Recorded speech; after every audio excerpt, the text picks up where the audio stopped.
Ministerio de Evangelización Cristiana, bajo la luz de la palabra, baluarte de la verdad. Dios les bendiga. Hoy en este canal, bajo la luz de la palabra, Dios me concede el honor de compartir con ustedes el tema Euroclidón. Bienvenidos.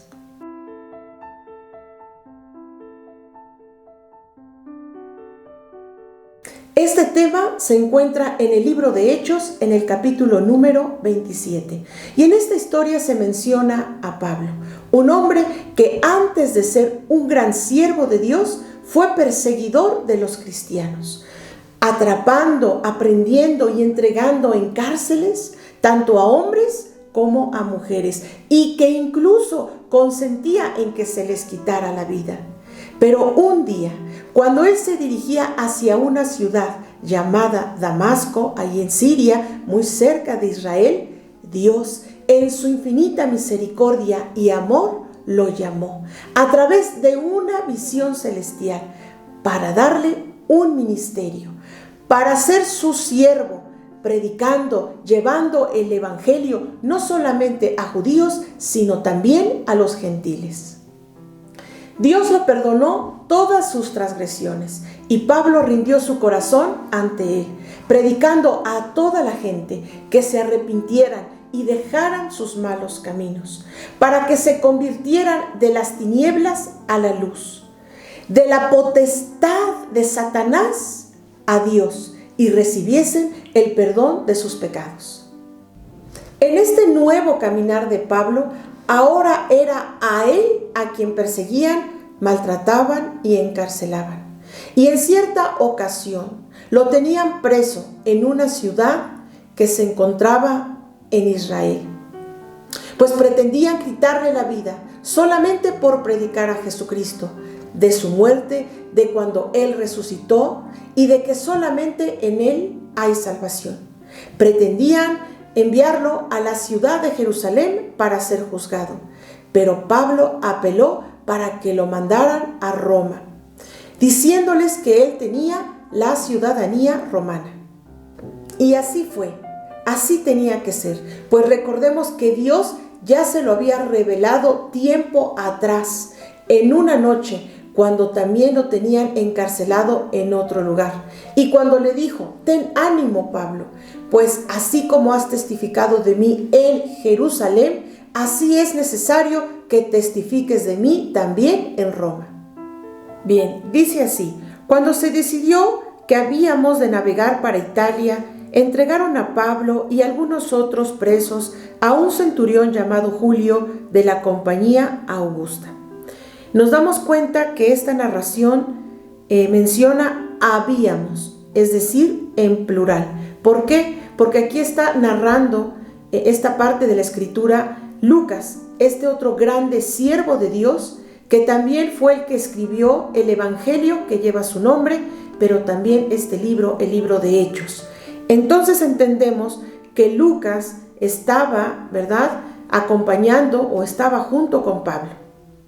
Dice también: y embarcándonos en una nave adramitena que iba a tocar los puertos de Asia, zarpamos estando con nosotros Aristarco, macedonio de Tesalónica. Al otro día llegamos a Sidón, y Julio, tratando humanamente a Pablo, le permitió que fuese a los amigos para ser atendido por ellos. Y haciéndonos a la vela desde allí, navegamos a Sotavento de Chipre, porque los vientos eran contrarios. Nos damos cuenta que aquí ya empiezan a haber problemas. Dice: habiendo atravesado el mar frente a Cilicia y Panfilia, arribamos a Mira, ciudad de Licia, y hallando allí el centurión una nave alejandrina que zarpaba para Italia, nos embarcó en ella. Es decir, pues ya cambiaron de embarcación. Navegando muchos días despacio y llegando a duras penas frente a Gnido, porque nos impedía el viento, navegamos a Sotavento de Creta, frente a Salmón. Continúan, ¿verdad?, los problemas, porque dice que llegaron a ese otro lugar a duras penas y costeándola con dificultad, llegamos a un lugar que llamaban Buenos Puertos, cerca del cual estaba la ciudad de Lasea. Y habiendo pasado mucho tiempo y siendo ya peligrosa la navegación, Pablo les amonestaba, diciéndoles: varones, veo que la navegación va a ser con perjuicio y mucha pérdida, no solo del cargamento y de la nave, sino también de nuestras personas. Pero el centurión daba más crédito al piloto y al patrón de la nave que a lo que Pablo decía, y siendo incómodo el puerto para invernar, la mayoría acordó zarpar también de ahí, por si pudiesen arribar a Fenice, puerto de Creta. Y soplando una brisa del sur, pareciéndoles que ya tenían lo que deseaban, levaron anclas e iban costeando Creta. Pero no mucho después, dio contra la nave un viento huracanado, llamado Euroclidón. Entonces aquí, fíjense lo que ya está ocurriendo. Ya dio contra ellos un viento, pero no fue cualquier viento. Aquí dice que fue un viento huracanado llamado Euroclidón. Y vamos a continuar la lectura a ver qué sucedió. Y siendo arrebatada la nave y no pudiendo poner proa al viento, nos abandonamos a él y nos dejamos llevar. Y habiendo corrido a sotavento de una pequeña isla, con dificultad pudimos recoger el esquife. Recordemos que el esquife pues es ese barco pequeño que por lo regular llevan anexo, ¿verdad?, las embarcaciones. Y una vez subido a bordo, usaron de refuerzos para ceñir la nave. Y teniendo temor de dar en la sirte, arriaron las velas y quedaron a la deriva. Una sirte pues es un banco de arenas peligrosas, movedizas.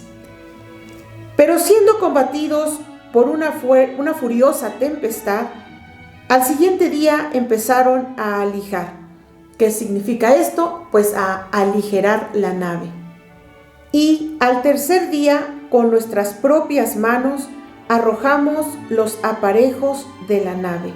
Los aparejos pues son todo lo que son los mástiles y las velas. Y no apareciendo ni sol ni estrellas por muchos días, y acosados por una tempestad no pequeña, ya habíamos perdido toda esperanza de salvarnos. ¿Por qué? ¿Por qué perdieron la esperanza? Porque recordemos que antes de que se inventara la brújula, los marineros pues ellos se orientaban mirando hacia el cielo, mirando las estrellas, mirando el sol. Pero como ahorita había, ¿verdad?, acontecido esa furiosa tempestad, a causa de eso pues no había sol, no se miraban las estrellas. Por eso es que ya habían perdido toda esperanza.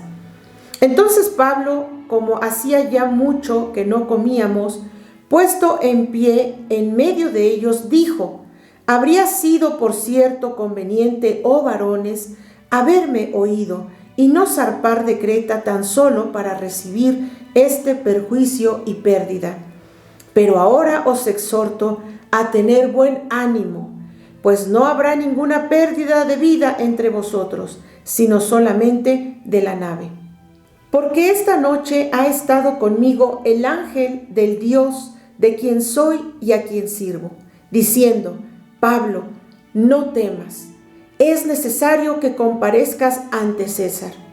Y he aquí Dios te ha concedido todos los que navegan contigo.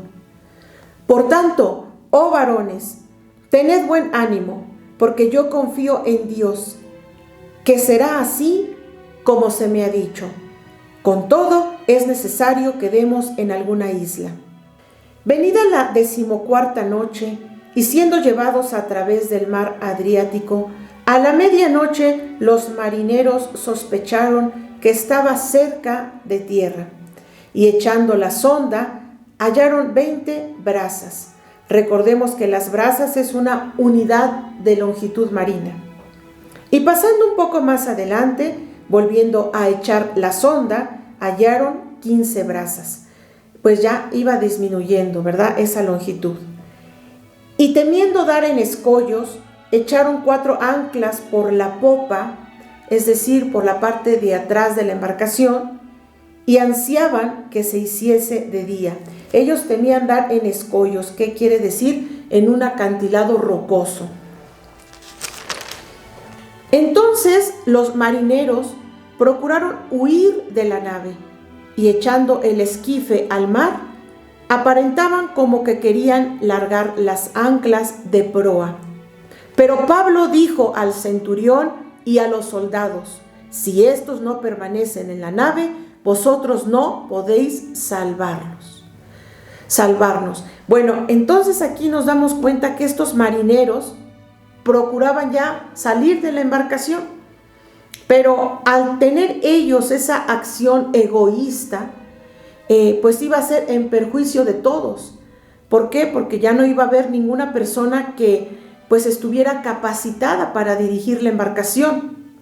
Por eso Pablo le dijo al centurión romano y a los soldados que ellos debían permanecer en el barco. Entonces dice aquí, entonces los soldados cortaron las amarras del esquife y lo dejaron perderse. Cuando comenzó a amanecer, Pablo exhortaba a todos que comiesen, diciendo: este es el 14º día que veláis y permanecéis en ayunas, sin comer nada. Por tanto, os ruego que comáis por vuestra salud, pues ni aun un cabello de la cabeza de ninguno de vosotros perecerá. Y habiendo dicho esto, tomó el pan y dio gracias a Dios en presencia de todos, y partiéndolo comenzó a comer. Nos damos cuenta cómo Pablo, ¿verdad?, siempre pensando en Dios. Ahora, cuando iban a comer, ¿verdad?, estos alimentos, Pablo también se acordó del Señor y ahí delante de todos le dio la gloria a Él, dándole gracias por esos alimentos que iban a consumir y pidiéndole que los santificara. Dice: entonces todos, teniendo ya mejor ánimo, comieron también. Y éramos todas las personas en la nave 276. Y ya satisfechos, aligeraron la nave echando el trigo al mar. Cuando se hizo de día, no reconocían la tierra, pero veían una ensenada que tenía la playa, en la cual acordaron varar, si pudiesen, la nave. Bueno, la ensenada es como una bahía, como pues una caleta, ¿verdad? Esa parte del mar que entra en la tierra. Continúa diciendo: cortando pues las anclas, las dejaron en el mar, largando también las amarras del timón, e izada al viento la vela de proa, es decir, de la parte delantera del barco, enfilaron hacia la playa. Pero cuando en un lugar de 2 aguas hicieron encallar la nave, y la proa hincada quedó inmóvil, y la popa se abría con la violencia del mar, entonces los soldados acordaron matar a los presos, para que ninguno se fugase nadando. Pero el centurión, queriendo salvar a Pablo, les impidió este intento y mandó que los que pudiesen nadar se echasen los primeros y saliesen a tierra, y los demás parte en tablas, parte en cosas de la nave. Y así aconteció que todos se salvaron a tierra, tal como Dios se lo había dicho a Pablo.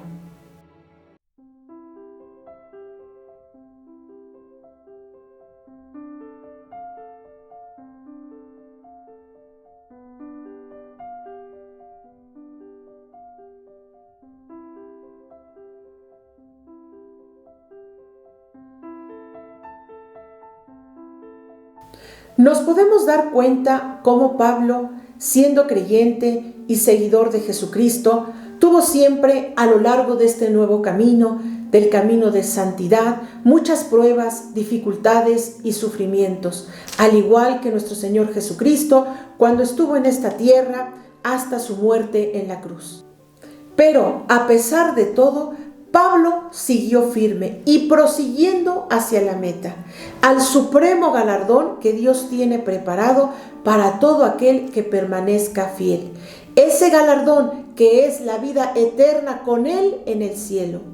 No se trata solamente de iniciar en este camino, sino de proseguir, de ir siempre hacia adelante hasta llegar a la meta, de permanecer fieles hasta el último suspiro de nuestra vida.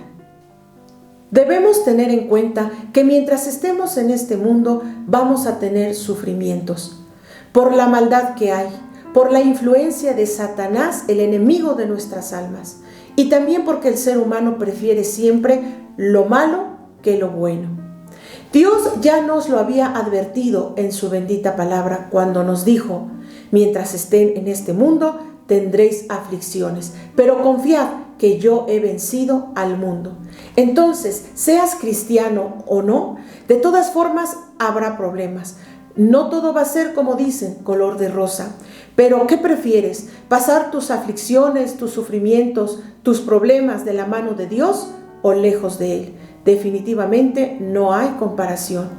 Son los problemas y las luchas, todo es más fuerte, es más intenso, más terrible, lejos de Dios que cerca de Él.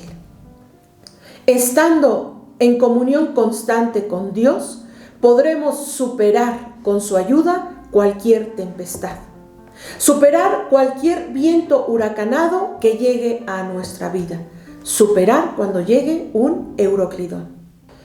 El Euroclidón, por ejemplo, de quedarte sin trabajo, o de tener a un hijo o a un familiar sumergido en algún vicio o en un camino de perdición. El Euroclidón de una terrible enfermedad, o de perder a un ser querido. El Euroclidón de un divorcio por una infidelidad. Ese viento huracanado de depresión, de ansiedad, hasta el punto de querer quitarte la vida. Que el Señor reprenda al diablo. Él no tiene parte ni suerte en tu vida. Por eso, ante cualquier adversidad, tómate de la mano de Dios. No le reproches a Él nada, pues Él no tiene culpa de nuestros sufrimientos. La culpa es del ser humano por no acercarse a Él. La culpa es del ser humano por permitirle al diablo ejercer dominio sobre tu vida. La culpa es del ser humano por preferir lo malo que lo bueno. Porque en este mundo está Satanás destruyendo vidas y la gente le abre puerta siendo indiferentes al llamado de Dios. Pero hoy es el día en que puedes hincarte, en que puedes doblar rodillas y dirigirte a Dios a través de una oración y decirle: Señor, perdona mis pecados. Señor, perdona mi indiferencia. Señor, entra a mi corazón.